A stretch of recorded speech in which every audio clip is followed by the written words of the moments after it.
예, 안녕하세요.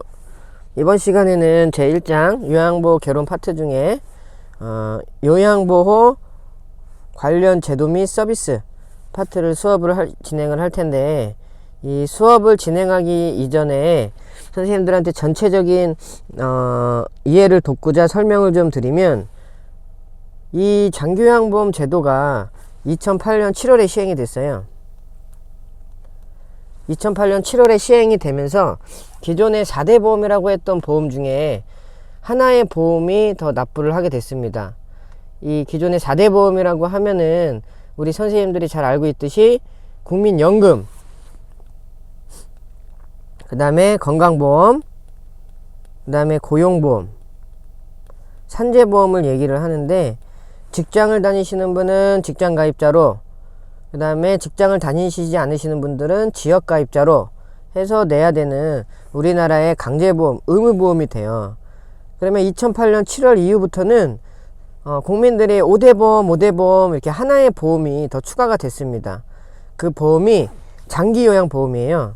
이 장기요양보험은 어디에 속해 있냐면 이 건강보험 안에 속해 있습니다.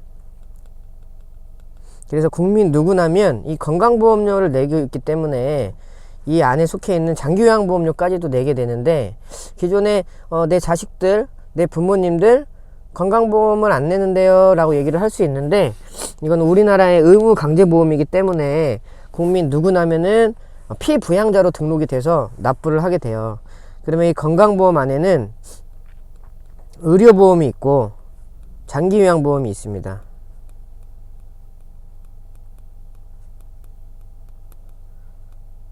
선생님들이 의료보험에 대해서는 잘 알고 있어요.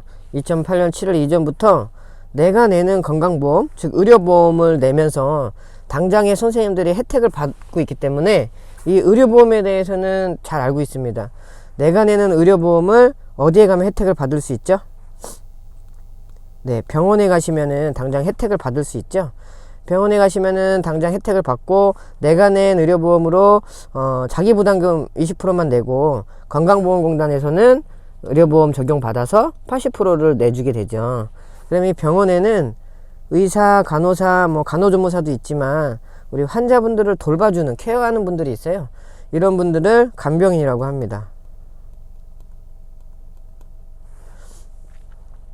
그러면 의료보험에 대해서는 잘 알고 있는데, 2008년 7월 이후 내가 내는 장기요양보험료는 어디에 혜택을 받을 수 있느냐, 또 누가 혜택을 받을 수 있느냐 궁금해 하셔야 되고요. 이 파트가 관련 제도 파트가 되는 거예요. 이 장기요양보험, 내가 내는 장기요양보험료는 당장 내가 혜택을 받을 수 없습니다.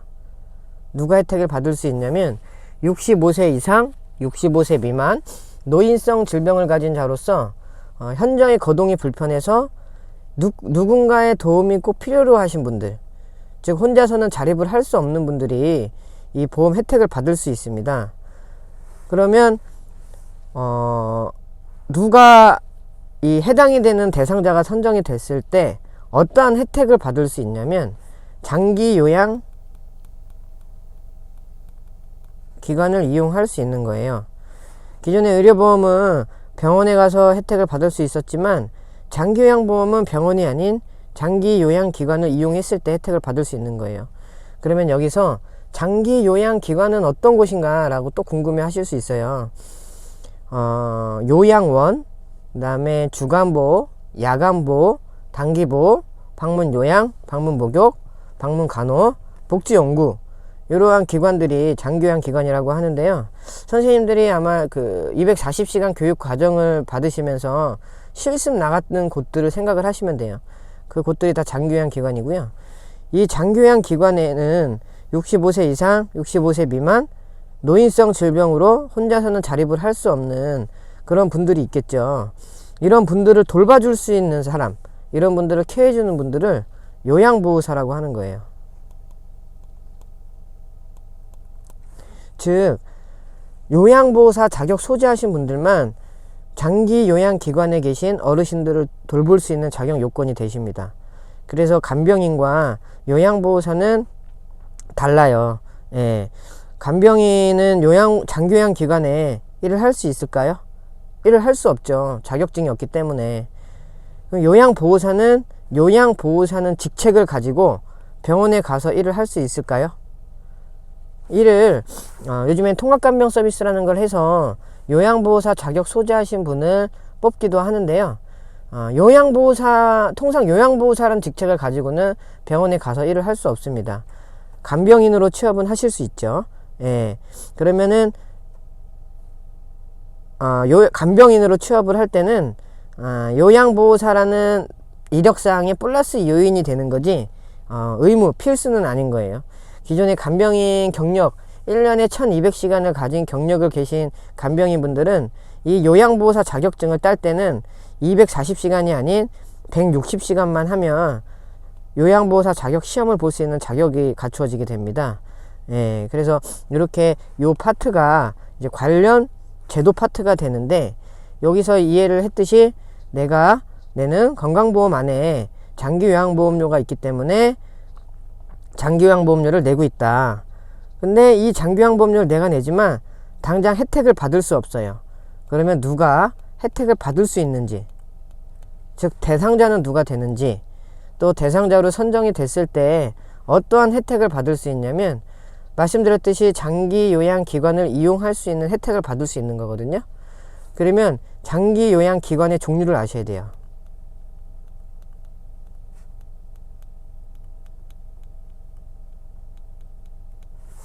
그리고 장기요양 대상자가 선정이 돼서 예를 들어 우리 부모님이 장기요양 대상자로 선정이 됐어요. 그러면 장기요양기관을 이용할 수 있는 혜택이 있어서 장기요양기관인 요양원이든 주간보호든 방문요양이든 이러한 서비스를 받게 되면 내가 내야 되는 돈은 얼마인가, 무료인가, 아니면 얼마를 내야 되나, 본인 부담금이 얼마인지 아셔야 돼요. 그리고 이 장기요양기관에서 일하는 이 요양보호사의 역할에 대해서도 아셔야 됩니다.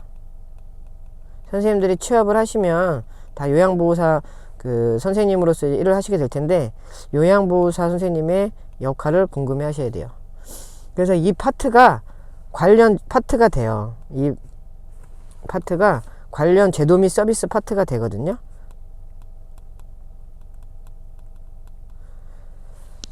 그래서 이제 다음 시간에는 교재를 보면서 이 대상자에 대해, 기관의 종류에 대해, 본인 부담금에 대해, 또 요양보호사 역할에 대해 세부적으로 이해를 할 텐데, 이 파트에서는 이 순서대로 강의를 들으신다고 하면 한 문제도 틀리지 않을 거라 확신을 하고요.